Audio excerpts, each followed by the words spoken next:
it's a great pleasure for us at Fundação Getúlio Vargas to interview Professor Michael Moore. Professor Michael Moore is one of the most distinguished legal philosophers of the present. He is well known for many works on legal theory of bankruptcy law, criminal law, and he's now professor of legal theory and also at the philosophy at the Illinois University at the Center of Legal Studies at Illinois University.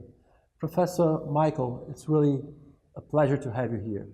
And to start our conversation, Professor, I'd like to ask you, you are well known for introducing a new agenda or a new position in the legal theoretical debates on moral and legal philosophy concerning interpretation and natural law and natural law interpretation. How would you summarize your position on this issue? Well, mostly it's just the truth. But in terms of its actual characteristics, I think in the American Legal Academy, and maybe in other parts of the world, I am best known for a combination of views that are interrelated. One of them is about criminal punishment, where I am a retributivist. Some would say what did I hear at Virginia recently? The modern voice of retributivism. So retributivism as a theory of punishment is one of the things I'm well known for. That's actually a specific part of the kind of moral realism, belief in the objectivity of morality, a natural law view that I'm also known for. That itself is part of a more general view that has tried throughout my career to make legal theorists and lawyers care more about metaphysics. So one of my books is on the metaphysics of causation. There's a famous view that says the lawyer cannot afford to adventure himself with the metaphysician about causation. My book is just the opposite.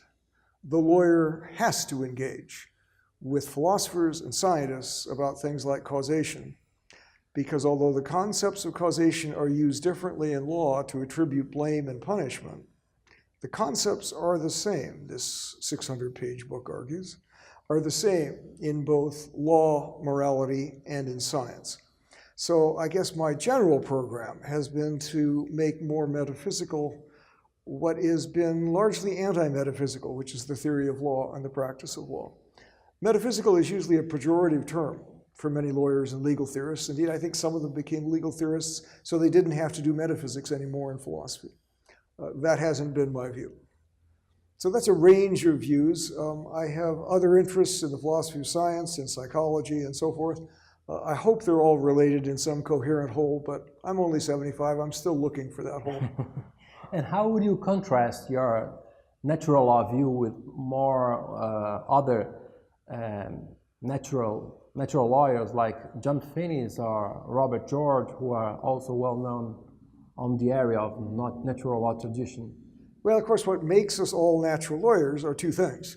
One, we all believe in the objectivity of morality. The Catholic version has a particular version of that objectivity. Secular realists like myself do not, but we share a belief that morality basically is not up to us. It's true independently of us.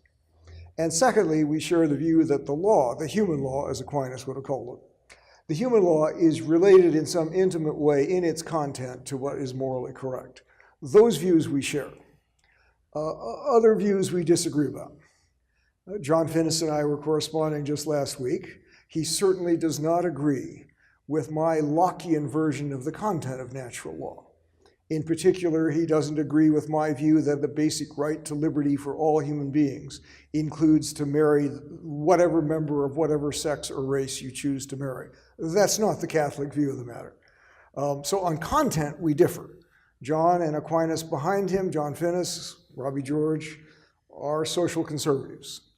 I guess if I have to get classified, I'm a libertarian conservative with regard to what morality's dictates imply for the law. So there's a content difference. There's some relational differences too. John Finnis, for example, like Aquinas behind him, thinks that law has a function. Namely, law serves what Aquinas called the common good.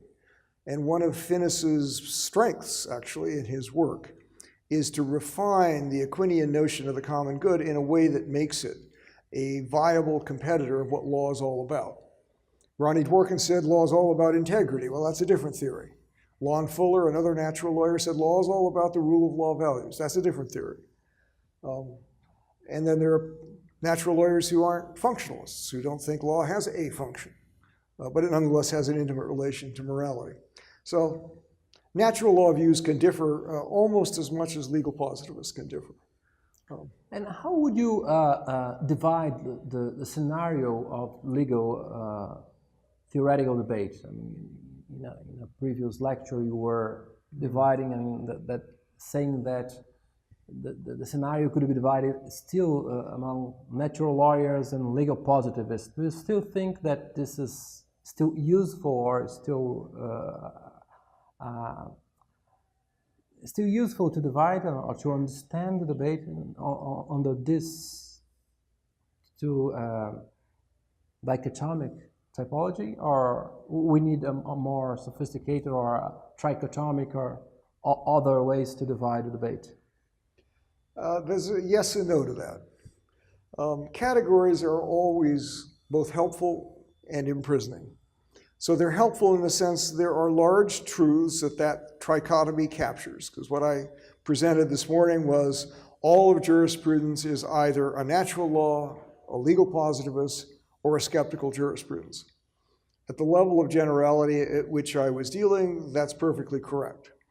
The differences within those schools, of course, are as important as the similarities that make them schools.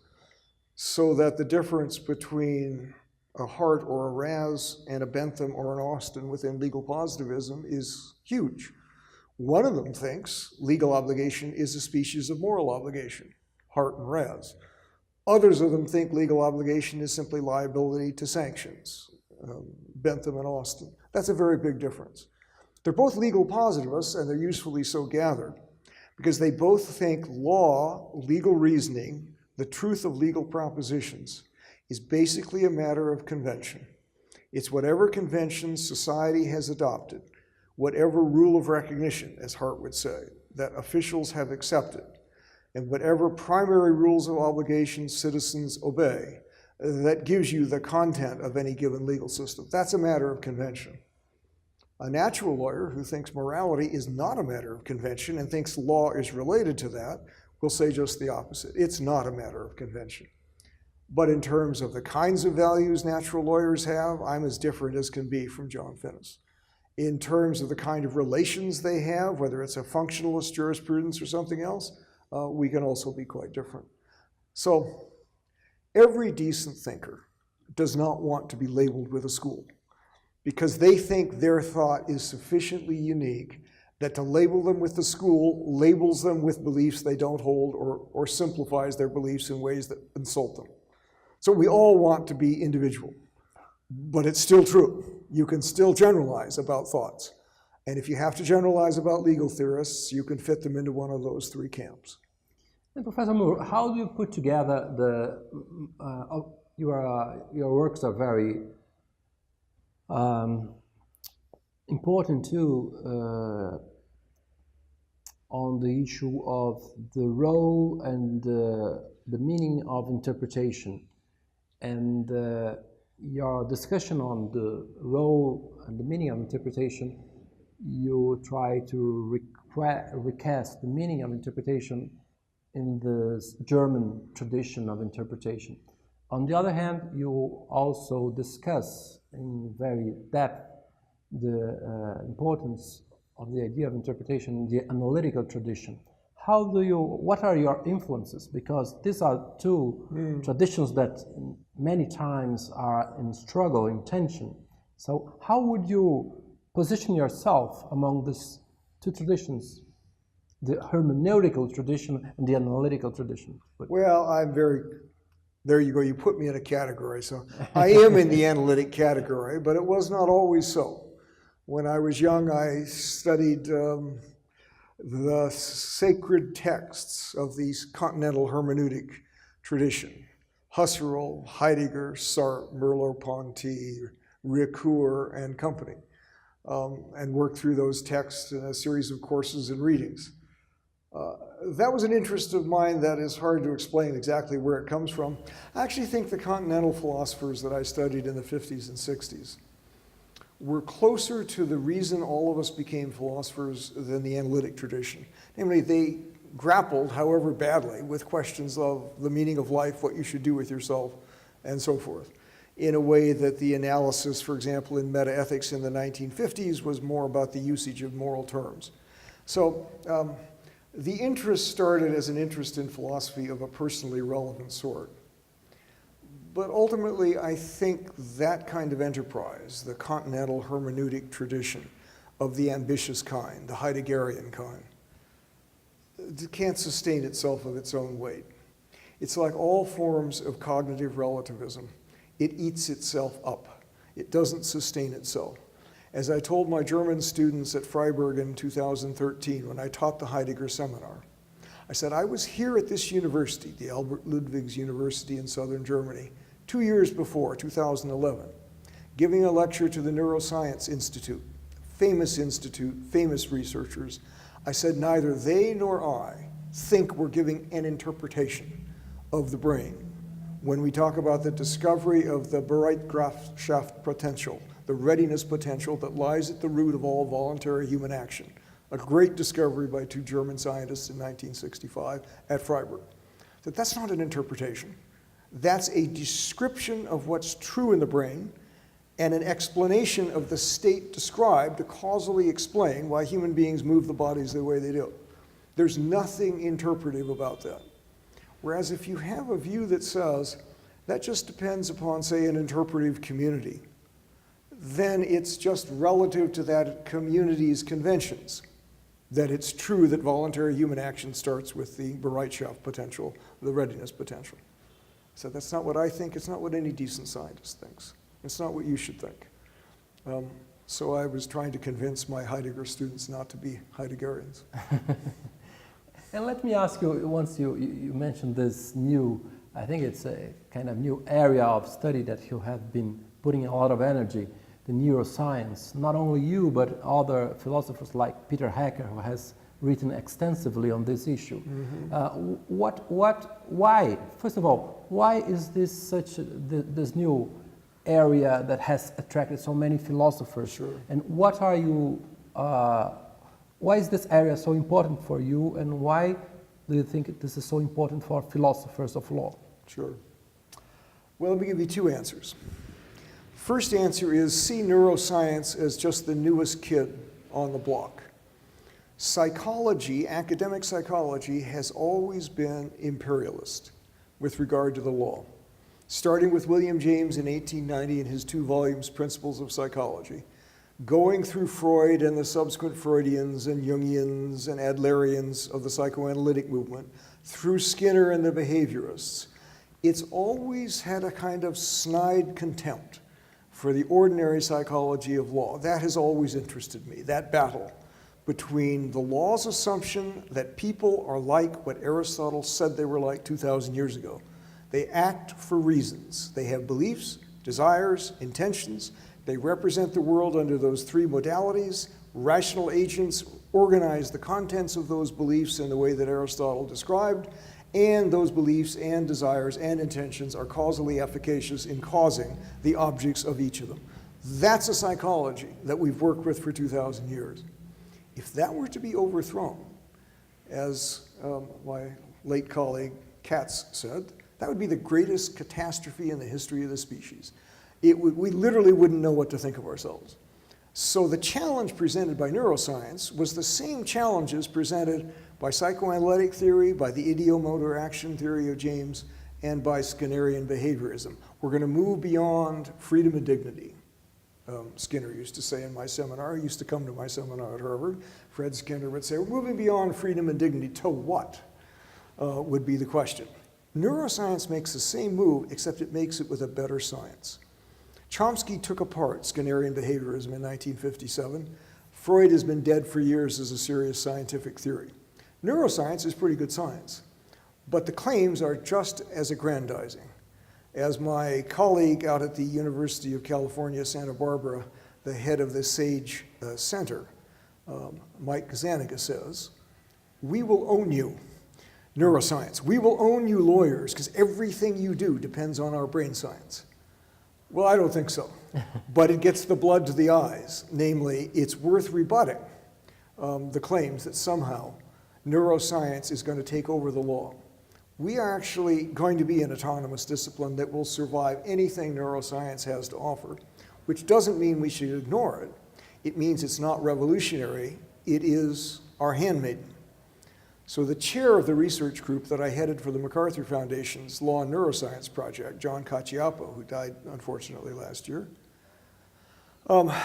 finally quit on me. We were chair of the research group on intentions and decisions. We were researching what in the brain corresponded to intentions and decisions.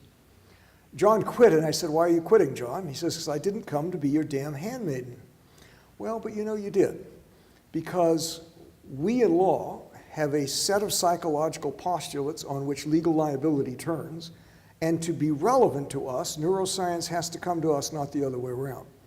They have a lot to offer if they come to us.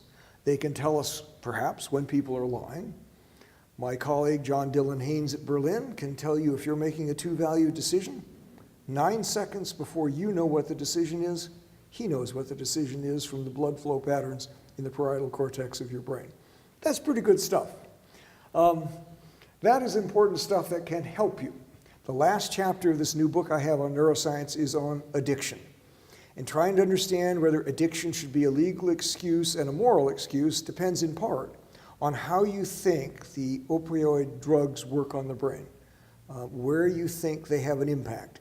Do they make desires too strong to be resisted? Do they take away executive control function? Do they do both? Both sides of that have been studied by neuroscience. It's quite helpful. It's not revolutionary. It's the handmaiden of law. So neuroscience can be helpful. Most of what interests me is making sure that it's not revolutionary.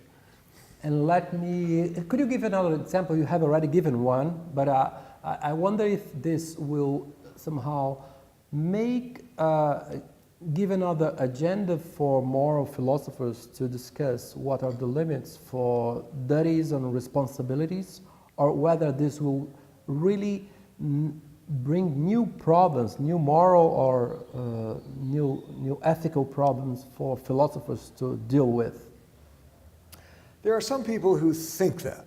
Josh Green at Harvard, one of my colleagues in the MacArthur Project, thinks that. He thinks that somehow you can locate Kantian ethics, non-utilitarian ethics, in the amygdala of the brain. That's preposterous. But nonetheless, if you thought that, you would think, well, just look at this discrete area and see how Kantian a person is in his ethics. I don't think that even that, if it came to be true, would be helpful.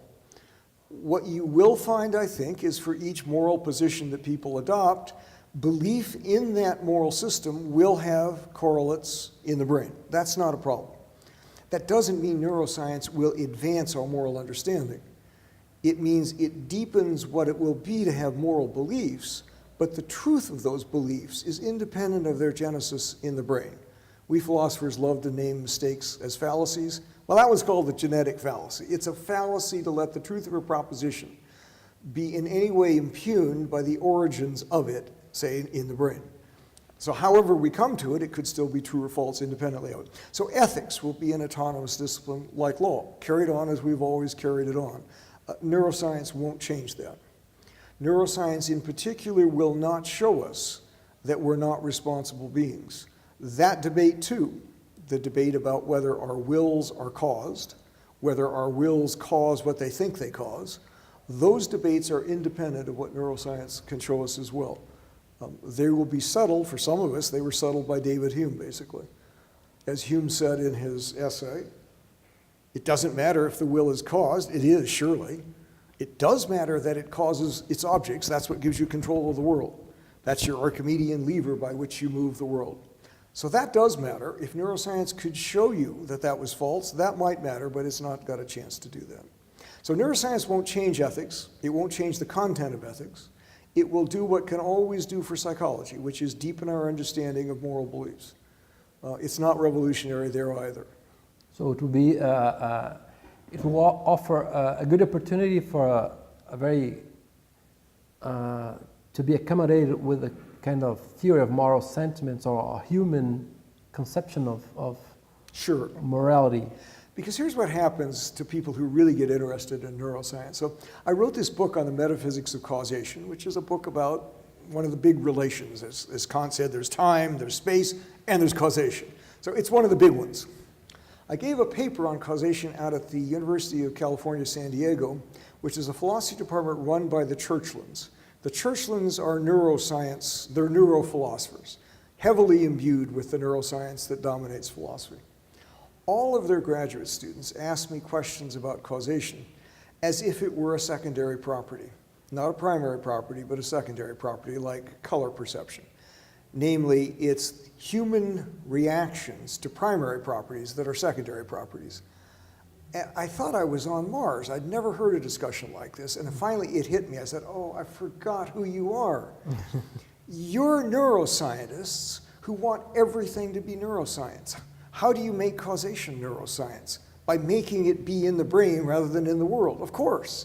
Make it a secondary property, and then when you study the neuroscience of causal belief, you think you're studying causation. I got it. Now, some things just aren't going to be neuroscientized. What's out in the world, such as causation, is not something neuroscience can advance our understanding of. I do understand that beliefs about causation, that's okay. But the actual thing in the world, neuroscience won't help. So neuroscience has captured people in an odd way. Movements are funny that way. My lecture on interpretivism this morning is like that. It's like the Kuhnian paradigm, the Wittgensteinian form of life, the interpretivist pattern. Neuroscience is in danger of becoming a talk the talk and walk the walk of the neuroscientists, as if that changes things. Okay, just a final question. What do you think are the final frontiers for, or not the final, but the most interesting frontiers for legal theory? I don't think that has a simple answer. You know, I started doing this almost exactly 50 years ago, so I've watched it go through lots of evolutions. I do think legal theorists are so much better educated than they were when I started 50 years ago. I mean, a legal theorist 50 years ago, in the early 60s, was a lawyer who got tired of working hard, and he put his feet up on his desk and started pontificating grandly about the glories of the common law or something. Now we actually have trained legal theorists who are serious philosophers, who regard law as an apt subject of study for serious philosophical method. That's a terrific change. In terms of the subject matter, there's no generalizing. Heidi and I started in our house in Philadelphia this thing called the Analytic Philosophy Conference, almost 25 years ago now. We started it as analytic legal philosophy because we didn't want continental types, but actually you don't even need that description anymore. But the number of things that the roughly 50 to 60 people who come every year to that conference do is as wide as philosophy itself. Philosophy and law is an extremely interesting, disparate set of topics, all of it going under the name of legal theory. Philosophy of law, jurisprudence, the stuff we were doing this morning, what is law, that's a narrower topic. But there are many people like Gideon Yaffe, one of my friends at Yale, who disdains doing philosophy of law because philosophy and law lets you do almost anything in the world. Almost everything is related to law. I haven't seen dance in the law yet, but that wouldn't surprise me either. Philosophy and law allows one to do what I do. I really like philosophy of mind and neuroscience. Has everything to do with mens rea in criminal law, for example. Okay, well, thank you very much, Professor Michael. It has been really a pleasure. Thank you very much. Thanks very much.